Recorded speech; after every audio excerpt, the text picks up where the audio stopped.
So, we've got a number one deluxe meal. Is there anything else I can get you? Yeah, I'd also like a good night's sleep. Excuse me, sir? You know, the I didn't struggle all night with my uncomfortable CPAP mask, or something like the my wife didn't kick me out to sleep on the couch because of my constant tossing and turning. Sir, we don't have anything like that here. I think what you're looking for is Inspire. It's an implant that works inside your body to treat sleep apnea without a CPAP. That way you can breathe normally and rest more soundly. Come on! Oh, he sounds hangry. Inspire is the only FDA-approved sleep apnea treatment of its kind. It's helping tens of thousands of people finally get restful sleep. To learn more, visit InspireSleep.com. That's InspireSleep.com. Inspire, sleep apnea innovation. Inspire is not for everyone. Talk to your doctor to see if it's right for you, and review important safety information at InspireSleep.com.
Is Sports Daily on Wichita's #1 sports radio, 97.5 and 1240 KFH.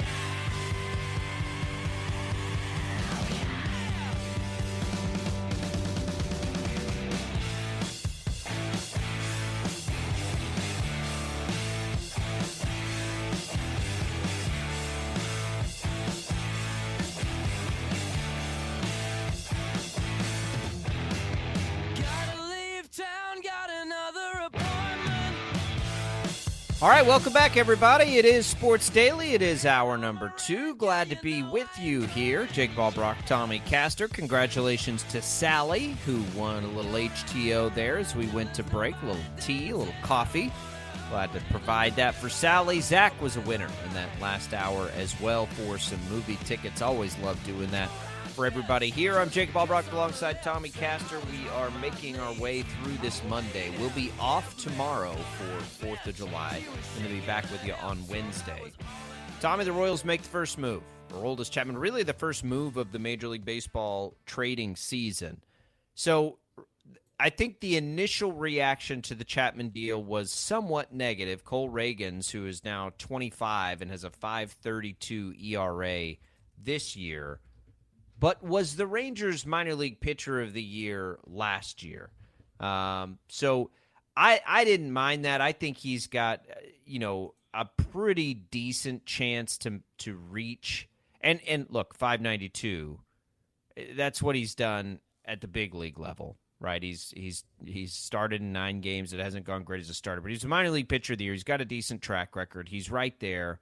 I think he's fine. I think it's a pretty good return because once if you get out of his big league career and go look at his minor league career, that's probably the type of prospect you would hope to get. And the other name I don't know anything about, but is relatively interesting is Ronnie Cabrera, a 17-year-old in the Dominican Summer League, who I think is, by all accounts, very toolsy and is putting up good numbers as a 17-year-old in that league, so who knows? But, Chapman was having a good year, and the moving was hot, and I'm not sure that the return could have been any better or worse had they waited, but why wait? If you like Cole Ragans as the pitcher, you go make the deal. Yeah, this is the epitome of a trade deadline or month of July, acquisition and transaction for both of these teams. Like, this is the, typically the textbook reason why two teams make a trade.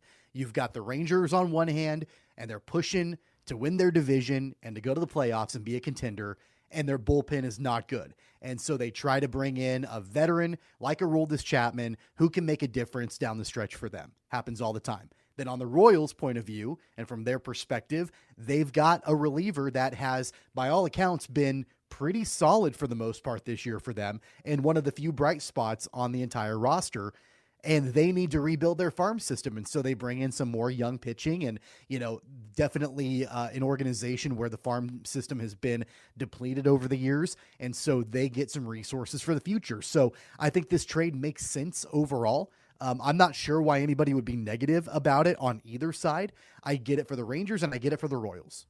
Well, I think that there are people on the Royals side certainly that feel like they could have gotten more for Aroldis Chapman, but he's been on the decline in his career. He's got some baggage.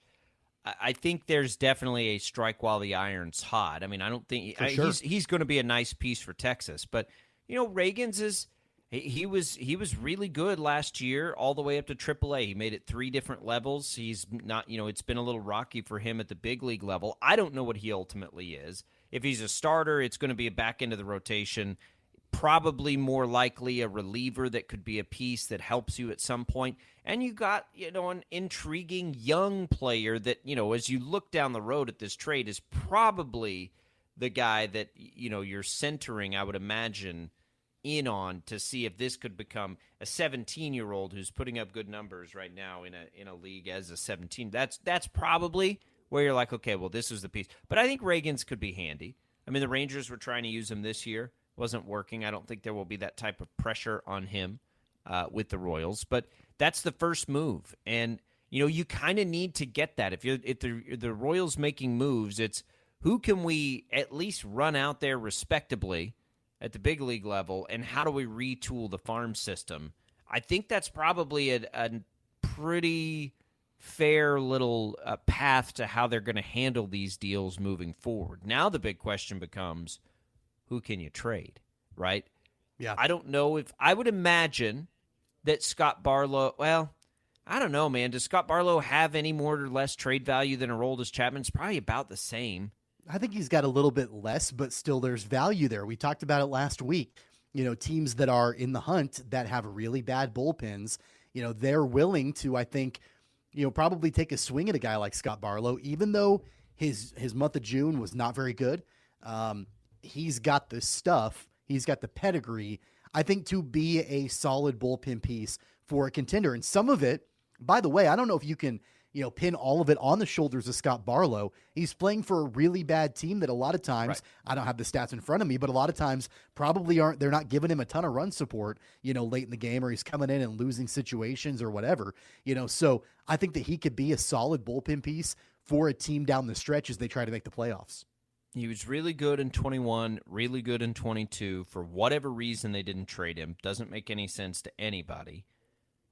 And then now they trade him. He won't have the value he did, but I do think that there are teams that will, look and see like, okay, this guy has been a good piece. He's not going to come in and be anybody's closer. He probably shouldn't have been a closer he just played for the Royals. But, yeah. He knows what he's doing. For teams that are just looking for like the Rangers, I wondered if they would make a play for both of those guys at once, because there are a lot of teams that just need help in general. Like you're not looking to bring in a closer, right? You're just looking for arms you can throw out there that you can have some confidence in. And I think Scott Barlow fits that mold. Now, what does he return in a trade? I mean, probably not anything that's going to blow the doors off of anything either. It'll be like this. It's one of those where if you're the Royals, maybe you do look to the young prospect that's not even like that. Just like this Ronnie Cabrera guy, some 17-year-old, some very young down the road, like not somebody people are going to recognize now, but that scouts pretty well and that kind of a thing. Okay, so after Barlow, then. We think they'll probably listen closely and be relatively active with Salvador Perez. His will be very complicated because of his contract. We've talked about Bobby Witt Jr. forever, right? Like whether that should be a thing. And I still contend absolutely not. Not until he has his ultimate, peak value, which is not right now, but could be as soon as this offseason or next year. That's about it, Tommy. Like, I don't know. I don't look up and down and see a lot of interesting players that teams are going to want. I just don't. I think that there are intriguing options. Some players that I think, they're not going to be superstars for teams in need, but could be solid bench pieces. Or, I mean, think of when the Royals made their World Series runs, right? Like they went out and acquired a handful of players that I don't know if anybody would say guys like, Ben Zobrist or Johnny Cueto were superstars by any means, but they were Cueto solid. Zobrist, they probably was both he were though? They were both. You want to call both of them? Yeah. You want to call them superstars though? I mean, I think that they were both solid they're players, superstars. But I don't think those, I don't think they were. What that's solid what I said. Like, neither players one of did them. the Royals have though? That's what I said though. Neither one of them were superstars. They were both solid foundational pieces that helped the Royals get over the hump. I think that there are a couple of players on this roster that right now could be that, for teams that are looking to be contenders. And it might be Scott Barlow. It definitely was Aroldis Chapman. Honestly, it might be Salvador Perez. I would even look at maybe somebody like a Nicky Lopez. He's not going to be a superstar for a team, but he can go in and, contribute, with the attributes he has, to help be another piece to help get a team over the hump. Boy, Ben Zobrist and Johnny Cueto were both really good and were two of the top targets at that trade deadline. I'm not saying they weren't good. I don't think the Royals have anybody that's good. Like, who's good? Who's good? Who are you going to trade? I mean, there's like Nick Pratto. He's hitting 250. Like, I don't know what you're going to get. I really, like, honestly, I'm not trying to dog on these players. But how much of reality? How much of the stat lines of the players, the young guys on this team are, their own lack of hitting or whatever it is, or more of the fact that the team is just garbage, and like there's no support around any of these guys. Like it's almost like every single one of these players, like they're the sum of all parts, right? Like none of them are working well together whatsoever. And it makes me wonder if you start to split some of them up, like Nick Pratto, for example, could you see him have more success on a team that is, structured better, or that, they're winning more games? I don't know. I think it's an intriguing possibility. And I think that that's what teams are going to be looking for. They're going to be looking for some of these players that, like, think of Scott Barlow, for example. The stuff is there. The results haven't been there recently for the Royals, but the stuff is there where it makes them intriguing to go to a contender.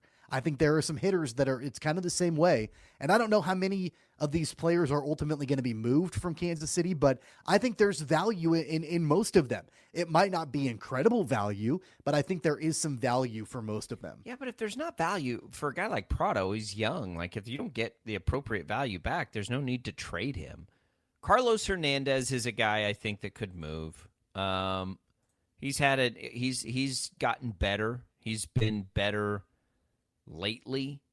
I think they brought in Amir Garrett with the hope that they could trade him. His is interesting because like he's not allowing the runs necessarily, but his whip is bad, man. He's allowing base runners. So I don't know, how much, but he's not allowing runs. He hadn't allowed a run in 6 appearances. So maybe he's got some value. I think that's where it's going to be. I think it's going to be any bullpen pieces. Does like Brad Keller, what's his status? I don't even know where he's at in his recovery. but he's I think injured, there's so some he's- value for Brady Singer potentially. Ooh, I think there might be a little bit of value for Daniel Lynch. Both of Lynch these guys, maybe. Singer's been such. He was good in his last start, but yeah, he's he been was, good in his he was last really two good in starts. his. Let's Yeah, be I mean they're Last starting two to trend starts. up a little bit. I mean, like if you're looking for some bright spots in the rotation, it's been Singer and Lynch over the last 2 weeks or so. Well, I mean, let's be fair too. Like those two really good starts for Singer brought his ERA all the way down to 5.52. It's not So- great. Really No. bad start to the year. But And that's again, what- like I- look, I know. I want to focus in on this like for a second because we can dissect their stats left and right and their ERA and their WHIP and all of that. It's the same thing with Scott Barlow.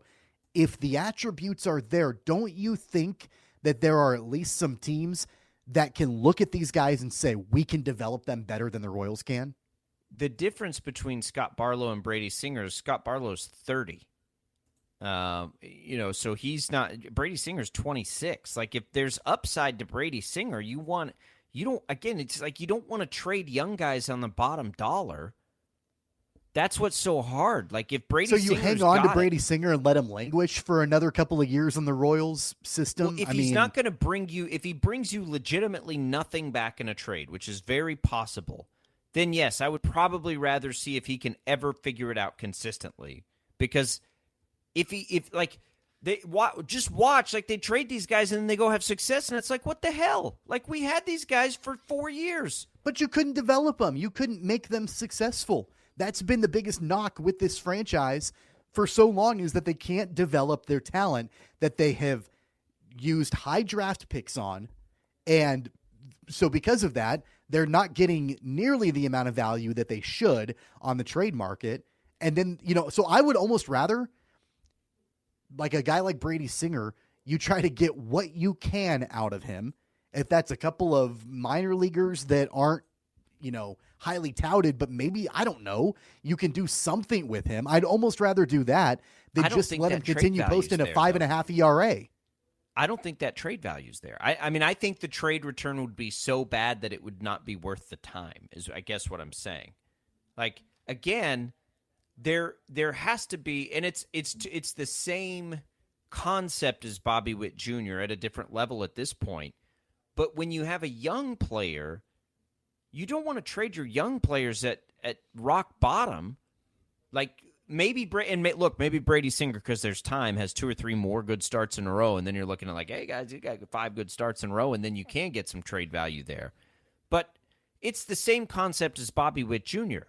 Why not, instead of trading him for essentially nothing, just to say you're making trades, why not, if he continues it, trade him in the offseason, right? Like, I don't think there's much good you're doing if you're trading younger players. Scott Barlow's 30 and his contract's going to expire. Like he's irrelevant.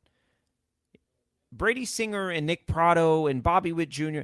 Like, no, they're not. Well, excluding Bobby Witt Jr. because I think he's fine. Some of these other guys have not developed the way you want them to, but that still doesn't mean it's in the Royals' best interest to get nothing for them. If they can string it together, if they can finish strong, whatever it is, then you have better trade value either this offseason or next offseason. That's better for your rebuild than to get nothing essentially for them if you go and trade them because some team gets a discount. Yeah, look, we think we can develop this Toolsy young player better than you can, but we're not going to give you anything for him. Like, yeah, that doesn't make a lot of sense to me either. And the other part of it is the Royals do have to field a roster here. Like, they do have to run something out there the next couple of years. Who is that going to be? Right. Right? Why? I mean, who's that going to be? Why not let it? I understand, but why not let it be somebody who can at least increase their trade value for you? Right? I just don't the idea of trading on the bottom dollar. Like giving. And I don't like the idea. I don't like the idea of seeing if these guys can increase their trade value when literally none of them have been able to do that. So you're just saying another team is interested in them, though, because they can do that. What I'm saying is that if you can move them out now and start over, even if the return isn't great, it's better than letting them languish. They're not increasing. You think Brady Singer magically from this year to next is going to be a better pitcher and is going to increase his trade value? I'm not sure that's the case, because we haven't seen that. We haven't seen that from any of these guys. So we have seen it from Singer. We have seen it from Singer over his career. He's had stretches. But he's regressed big time this season. I guess if that's the case, I just think that you just got to do what you can to get whatever the return is, even if it's not great, and move on, and start over. So last year I warned, and this was before you got on, everyone's like, oh, trade, get all these young players. We got to call up all these great young players. And I'm like, guys, they're in AAA for a reason. If you call up all these young players, you need to let some of these old vets, right, play so that they can increase their trade value. And that's what they did. And it was like, no, why are we wasting our time? Why are we waiting? We got to get these young guys up. Well, this year is why. Because they're not big league caliber players. Okay, they're in AAA for a reason, a lot of them. So you get your wish, all the young players come up, and guess what? In baseball, it's really, really difficult to take that last step into the big leagues.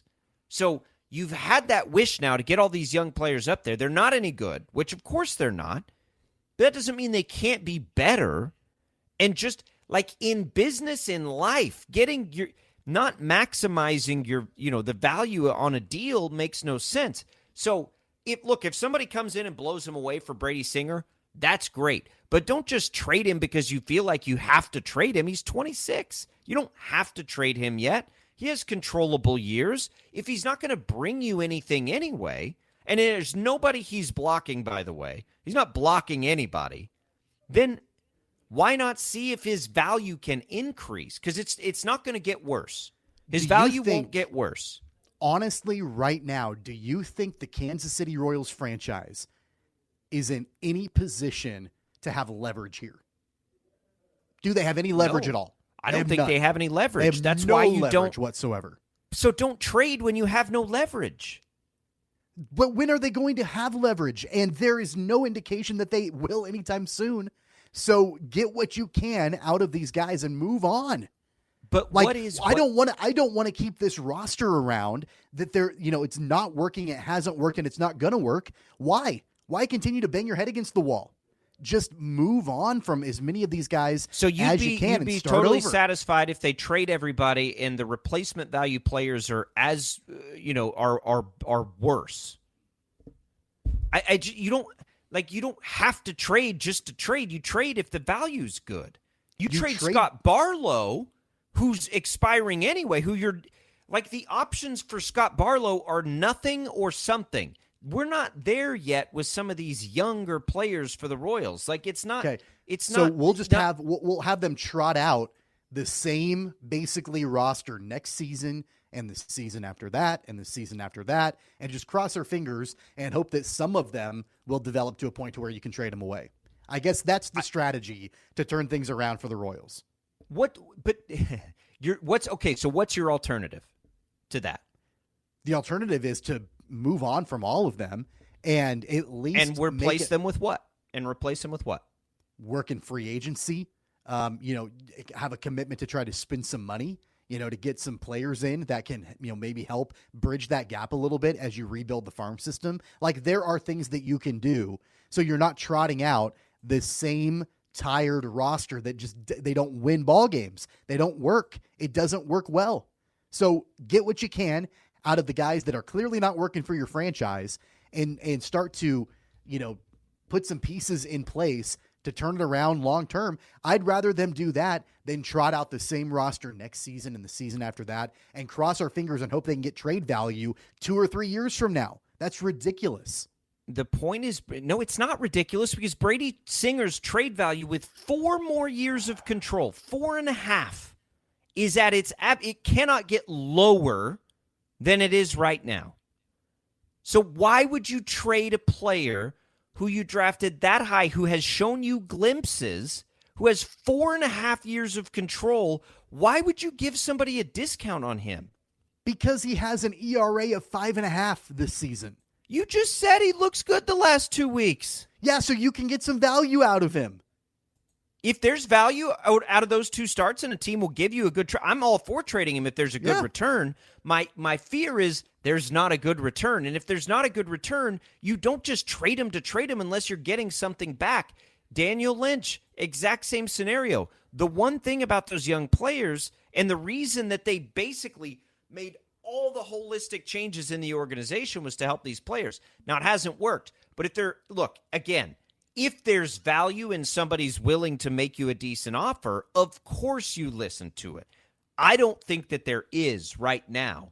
And with 4.5 years of control, when most players in Major League Baseball hit a prime at about 26, 27 years old, instead of trading them for nothing, right? They're not costing you any money. They don't make a bunch of money yet.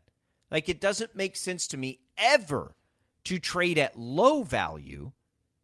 The problem when you had Scott Barlow was they didn't trade him when he had high value. They waited until he was an expiring contract, when he was at his peak and had good trade value. They're at the exact opposite end of that with some of these young players that people are saying blow it all up. But the problem with blowing it all up is the same problem with calling up all the young players last year. There's nothing that says doing that is going to help you get better in the short term. In fact, it won't help you get better in the short term. 100%. And I have no preconceived notion that by them making moves and moving these young players, if they do that they'll be better in the short term. They won't be. They'll be worse. Like, it'll be bad. It already is bad. So why not It'll try be to worse. make yourself better in the long term? Because who cares about the short term right now? How is keeping guys that they're clearly not going to develop and be successful in your system, how is that making you better in the long term? How? Because I don't see how it does. If they increase their trade value from zero, but they're got not more going value to. Than zero. They're not. Show me a player that has, in this Royals system over the last 3 or 4 years, increased their trade value. Because I can't think of one. Scott Barlow before this year. I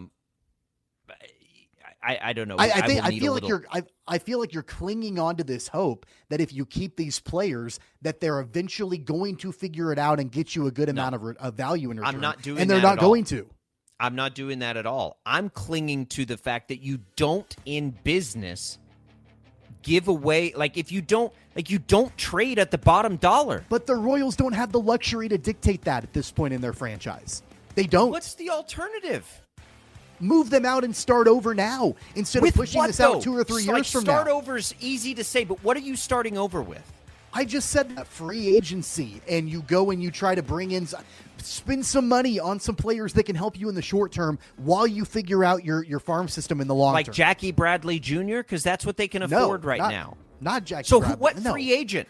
What free agent would the Royals bring in? They can afford Jordan more Lyles. Than that. Bring in Jordan Lyles. They can afford better than that. John Sherman's got to open up the pocketbook for one pitcher. They're not in that position. That's not reality. We'll continue the conversation. 869-1240. It's Albrecht and Caster, where the Royals got us on the trade deadline a little earlier than normal. They do trade Aroldis Chapman, which was a no-brainer for everybody. What about these other young players? That's where we are now. More right after this.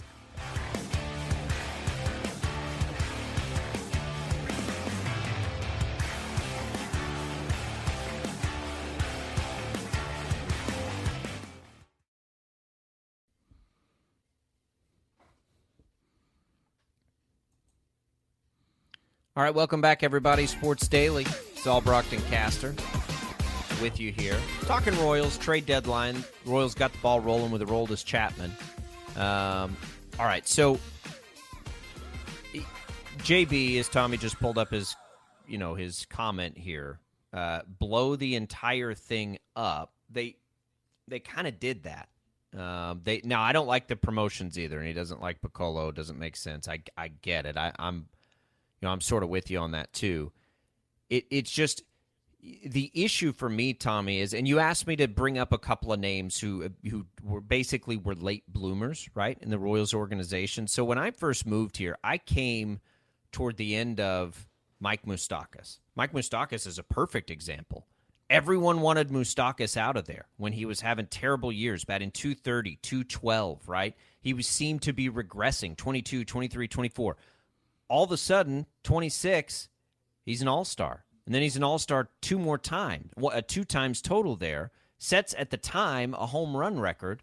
Late bloomer. They had every opportunity to trade him for nothing when he was batting .212 because the fans were frustrated with him when he was 23 years old, right? That's a perfect example of why would you trade him for nothing when he's under control?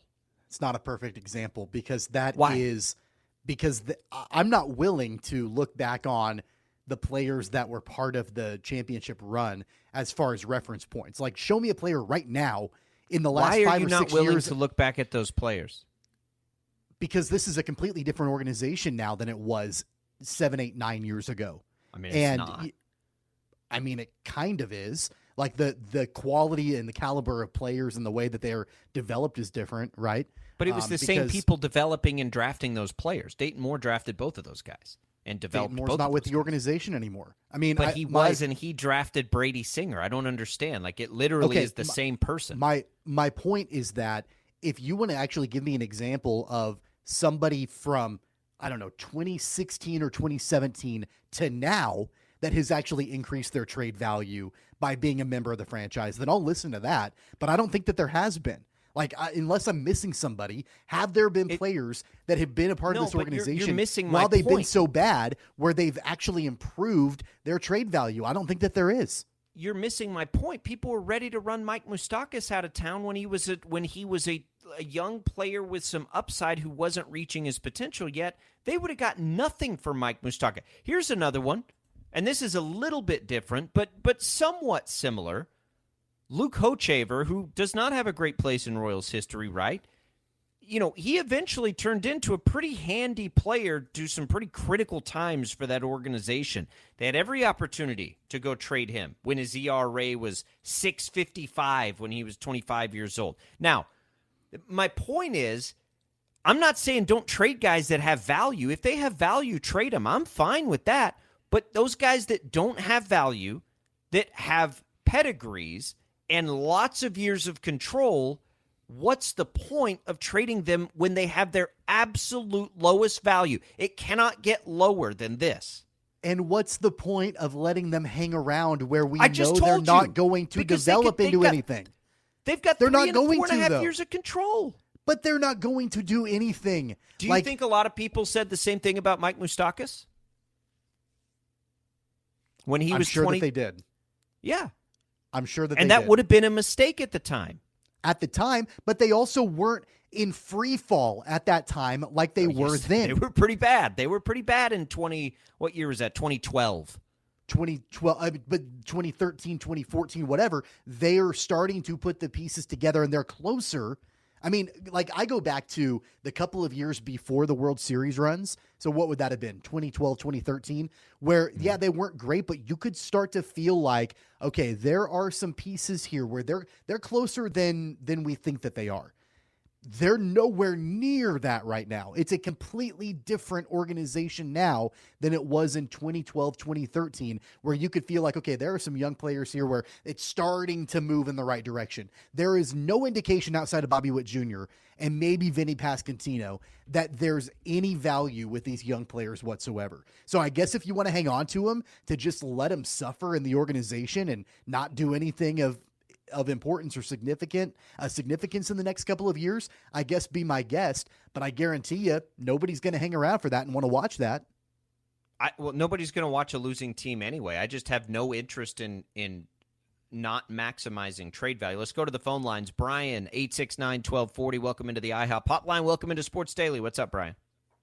Hey, morning, fellas. Jacob, I'm right there with you. You can't trade some of these young guys now. I mean, the whole organization is junk. It would be different if the minor league system was good and you had hope. But guys, there's not. They're terrible. I don't know how you get much worse than this. And in my opinion, the only way some of these young guys, Brady Singer, the Daniel Lynch, the only way these guys get good, other than coaching, and obviously the team has not had that in a few years, in my opinion. You got to surround them with some veterans that are good and know how to be good major league players. John Sherman's definitely not going to do that. So if you start trading these young guys now that has, any ounce of potential The Royals as an organization is going to look more desperate than they are right now. And I will fashion it to this. I'll use this example that shows my seasoning. Back when I was a kid, it was when the baseball card phase was huge, right? So I got my brother to trade me a Ken Griffey rookie card for a freaking Butterfinger. That's what's going to happen. If the Royals trade some of these young arms, there's your potential Ken Griffey Jr., obviously more, later in their careers. But what are they going to get back for it? Other teams are going to understand and realize, hey, these guys are desperate to get rid of stuff. Let's just give them whatever's in the junk closet. So that's my 2 cents, guys. Have a great day. Thanks, Brian. And that is so. Last year, everyone wanted to trade so that a lot of these players could come up. Well, these players aren't, they're not as good as you thought that they were, and so now they're struggling. And you're like, well, let's trade them too. And it's like, what? Okay, like, but what do you do then? Like, if you can't get anything for somebody in a trade, I mean, that's 101. You don't trade them for nothing. You don't trade them for nickels on the dollar. See if you can get them closer back to $1. See if Brady but they're Singer, not going to be. Give me any reason to have hope that any of these players will get anywhere close to $1. Mike Moustakas was in the same boat. He was batting .212, Tommy, in 2014, .212. And he was an all-star the next year. Guys can bloom late in Major League Baseball. These guys aren't 30, 31 years old that we've just seen it over and over and over and over and over again. We've seen it for like 2 years. You know what this sounds like to me? This sounds like complacency. That's what it sounds like. Complacency. You know what? We don't have really any leverage. We got nowhere to go. We got nothing to do. Oh, we'll just hang on to them and cross our fingers and hope that maybe we'll win 70 games next year instead of 55. It's not going to happen. So, the stock market's going poorly here. It's like the stock market's going poorly. Let's just get out now while it's down instead of waiting until it might come back up. Might come back up, and it won't come back up. I mean, it just won't. Like with these guys, it's not going to. So I think you also need to know when you're hanging on to a stock that's a dog for too long and get out before it gets any worse. Yeah, but you don't get to trade anything for a stock. You just get to take your licks. You can still trade something for these guys, which is my point. You can either trade them at little to no value right now or trade them at little to no value 2 years from now, or maybe that value is increased. The value's not going to get worse. There's no risk because the value gets no worse. Like zero risk in hanging on to these guys because it's not going to get worse. But it might get better. You may not think it will. I don't know if I think it will. But it's not going to get worse, so why would you trade it at rock bottom? Because now, okay, I get your point and I get what you're saying, but at the end of the day, it would be different for me if I felt like I had any faith whatsoever that any of these players' trade values would get better. I don't feel like any of them will because nobody's given me any indication that they have or that they will. You can throw out a Mike Moustakas example, which is one example, by the way, in the last decade. It's just the first one that popped into my head. I have to try harder. You can throw him out, as much as you want to, but that doesn't like give me a lot of hope that, it happened with Mike Moustakas, so it's clearly going to happen with Nick Pratto and MJ Melendez and Kyle Isbell and Brady Singer and Daniel Lynch. You're misunderstanding. I'm not saying it's going to happen with anything. I'm saying there's a chance that it does, and the alternative is not worse. It's at worst the exact same, but it's not worse. The alternative isn't worse than this. So, to me, what is the point? I think it is because you want to tell me that the Royals in free fall in 2023 is going to be worse than the Royals continuing a free fall in 2025 or 2026. What you're doing is you're kicking the can down the road for I don't know how many years and saying, you know what, let's just hang on and see if we can, get better value out of these guys to trade them away in 2 years or 3 years or whatever. And then we're 2 or 3 years further down the line of a rebuild not even happening.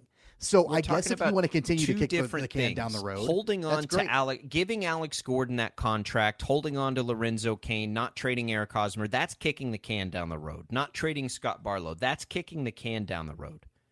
Not trading somebody with 4.5 years of control whose value is as low as it will ever be is not the same thing as that. Those are two very different things. Not trading Salvador Perez might be kicking the can down the road. I'll give you that. Salvador Perez, like, you can make this case with me when you talk about Salvador Perez, but not about the young guys who don't have their max value, because I'm not sure Salvador Perez's value is going back up. This may be the most value you'll be able to get out of Salvador Perez, and he's an older player. I'm in on that. Okay? It's just not, it doesn't make any business sense to not to get the least possible value intentionally out of players that you can get. They're not blocking anybody. There's nobody knocking on the door behind them. The problem for the Royals is the big league level sucks and the minor league level sucks. That's the issue. So if there's nothing better than those guys getting better, then you don't just do it because you feel like you have to do it. You still have to try and get the best that you can get. Or this is going to continue for 6 more years. So this is what I hear then. I hear, okay, Royals fans, let's hunker down, and it's going to be bad for a while because we're not going to do anything to try to move this forward. We're just going to hang on to everybody that we have because we have control over them, and we'll meet back up here in 3 or 4 years and see where it is. If somebody doesn't offer you anything, if they offer you a pile of crap for your players, then yeah, don't take it, because what's the point? Why would you take that offer? It doesn't help you get better. If nothing in a trade for Brady Singer helps you get better, why would you make the trade? It's not going to make the trade. We got some comments on the video section that you can see. We'll try and put those up throughout the way here. It's fascinating. I don't think those young guys are getting traded. Maybe they do. I don't think they are. I think it becomes a question of Salvador Perez, and I think he'll go. I think it becomes a question of any of those other relievers. I do kind of think Carlos Hernandez probably has a little bit of trade value.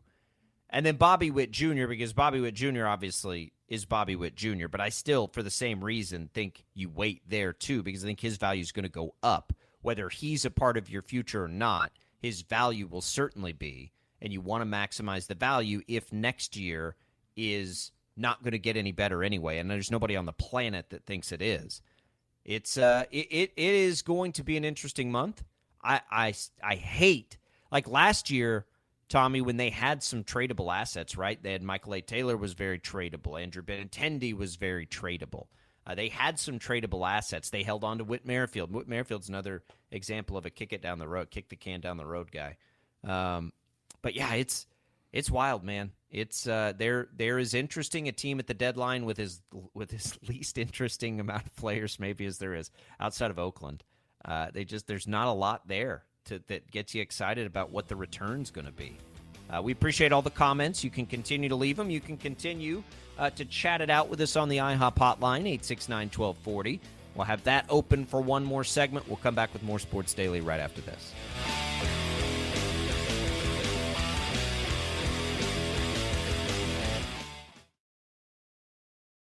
The commercials are over. Yo, I haven't got all day. 869-1240. Time to get busy. This is Sports Daily on KFH.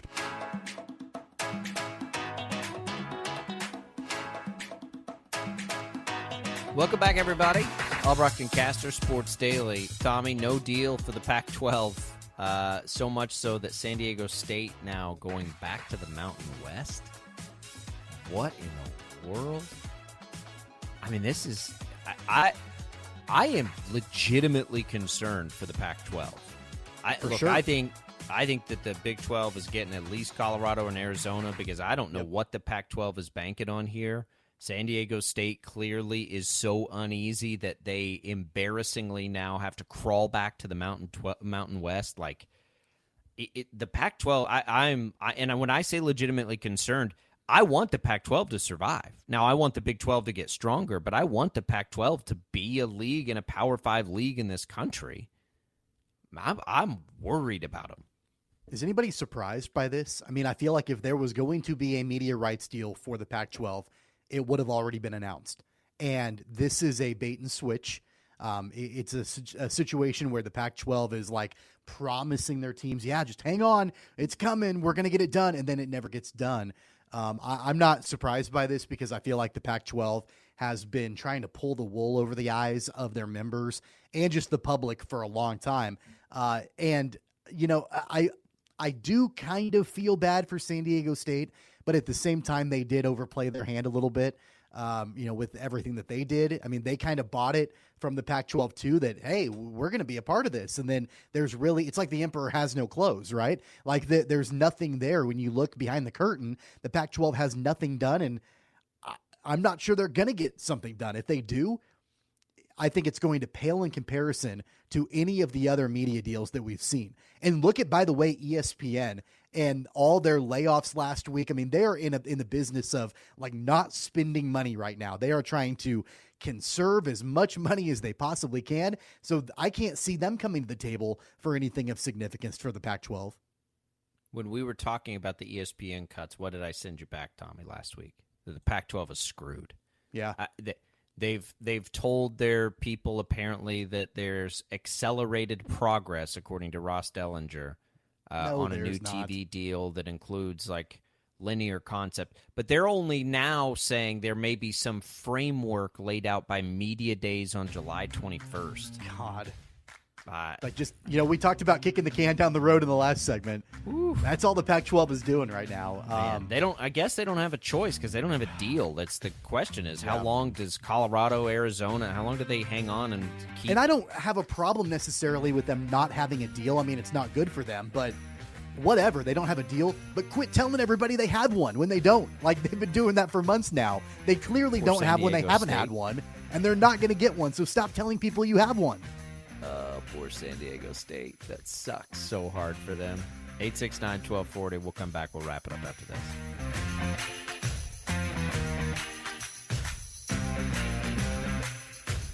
So we've got a number 1 deluxe meal. Is there anything else I can get you? Yeah, I'd also like a good night's sleep. Maybe something like the I didn't struggle all night with my uncomfortable CPAP mask. Sir, I think what you're looking for is Inspire. It's an implant that works inside your body to treat sleep apnea without a CPAP.